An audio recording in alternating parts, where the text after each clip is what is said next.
Here we go.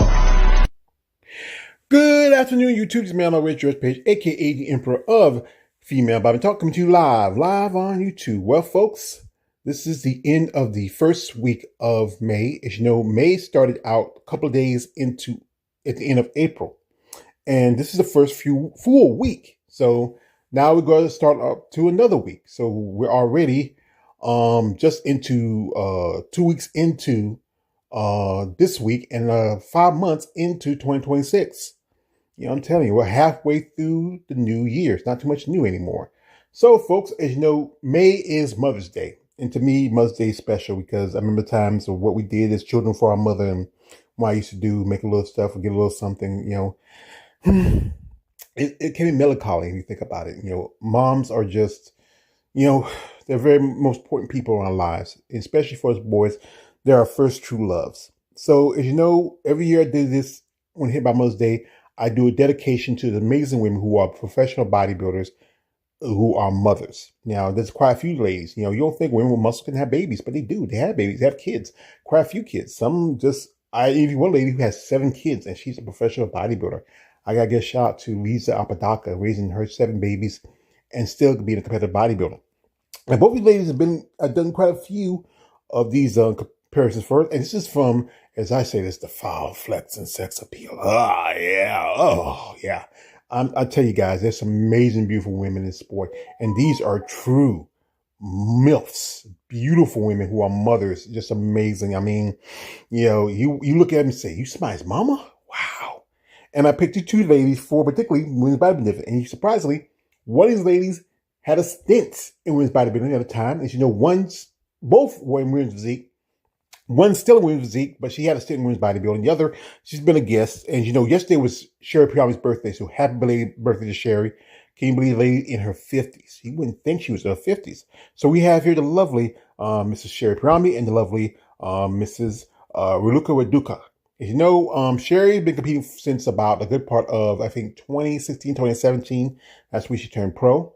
She didn't, you know, women's physique she actually started in figure, but lady transferred over to women's physique.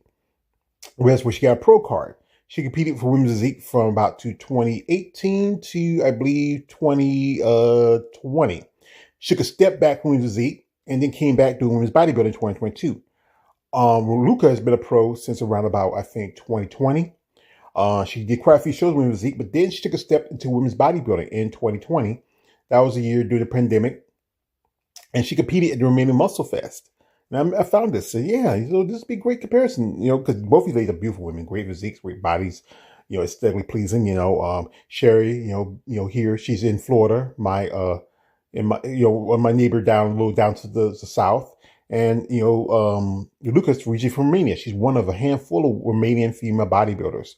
Shout out to Lena Popa and a couple of others. So both of the ladies are both amazing, great aesthetics, great looks, and very flex and sex appeal. So here we have this is Sherry at her women's bodybuilding debut in Chicago back in 2022. And this is where Raluca last competed in 2020 at the Romania MuscleFest. I was doing a pandemic. It was tough. A lot of things were happening. Both ladies look amazing. Great aesthetics, great physiques. Overall, great muscle. Sherry, she really has great conditioning. I think she brings that from women's physique. And she has put on more size over time. And Raluca, I think she has the size, but just got to bring in the condition a little tighter. Here we have is the front lat spread. It's somewhat close. I think where Sherry's squeezing it out is her conditioning. Great pop. Look at the quads. Roundness in the shoulders, you know. Raluca may have a little more size, but Sherry's conditioning is the thing that's pulling her. If we go by size over condition is very important. You want to look tight, grainy, you know, those full round muscle bellies. But anyway, I have to go with Sherry on this one. Here we have is the front double. I would say, even though Sherry's condition is really good, I think, you know, Raluca has that better condition. You know, I won't say conditioning so much. Her size, she's a lot more fuller. Looks like she has more size and roundness in her shoulders and her biceps, more width in her lats. I know with Sherry she has to do, because I think she has smaller lats. She has to do kind of awkward posing. So if I go by aesthetics, I have to go with Raluca on this one. Here we have a nice side chest. Good roundness, good pop. Sherry just brings that awesome conditioning.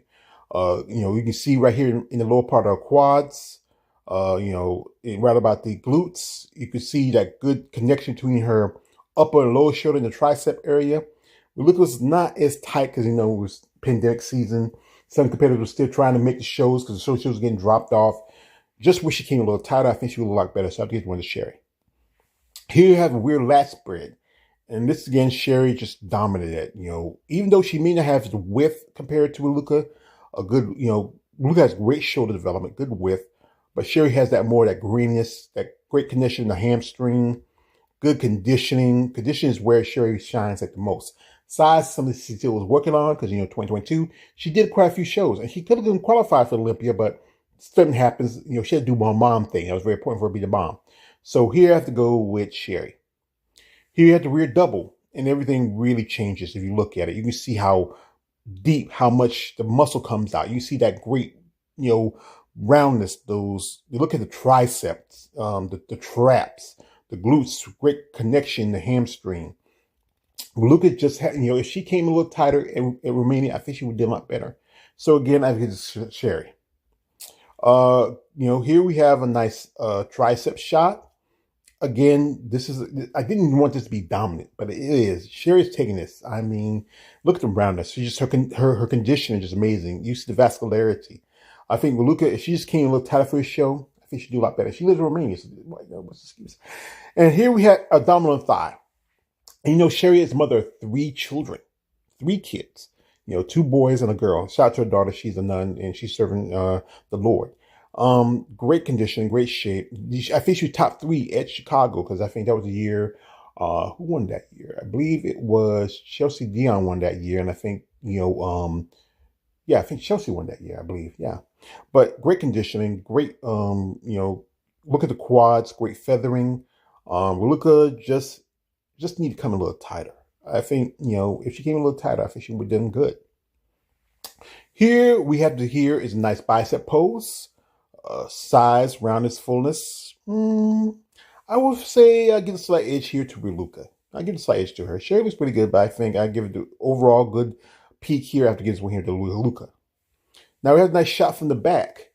This is really good. Great hamstring connection, great width, great density. This is where I think Sherry has a great back. She has a beautiful back. She's got a lot more thicker and wider since the last couple of shows, back when she was doing, since she did with Zeke. So this is like really close one here. If I go anything, I'm going to be a bit biased as much as I'm balanced. I have to go with Sherry. Both these ladies are Olympians, which Sherry had qualified twice. I think Raluca has qualified twice as an Olympian. That's tough. I mean, you come in your best shape, your best condition. You come in with some top ladies. And both ladies are just amazing. Respect to their dedication to sport, the time they put in, the work they put in. As you know, a while back, Sherry, she could step back. She was doing some medical issues. After the last Olympia, I think she was doing issues with her back. She needed time to recover. And that's important because you know what? You only have one body. And it's best to try to take it easy and enjoy life. Spend time with your kids and spend time with your loved ones. Raluca, she last seen competed at the MuscleFest. Didn't do as well. She's really been a dedicated bodybuilder for many years. Maybe the right show might get CC or make Olympia again. But I got to give a shout to these ladies. Just not being women bodybuilders, being female bodybuilders, but also being dedicated mothers, taking care of their kids. Raluca has a daughter. I think her daughter right now is about a teenager. Sherry, her kids are growing up. I hear her daughter, she's a nun. I say that's blessing. I remember she mentioned in our interview, I say, wow. And being young, there's so much out in the world, but she, really takes her vows seriously. That's her youngest son. This boy's growing up. And first time we did an interview, I think he was like about, 10 or 12 maybe. And he's already a teenager. Her other son, he's growing up and he's also being inspired by his mother. He works out and trains. He does a lot of wrestling, but maybe in the future you might see him in a bodybuilding show. Maybe you might see a son bodybuilding team. Both Sherry and Raluca are amazing women, great dedication, great looks, and they truly, as I said again, they have that. Their moms, what I would call flex and sex appeal. Anyway, it's man on the page, aka the Emperor of Female Body Talk. Don't like, subscribe. I'm out.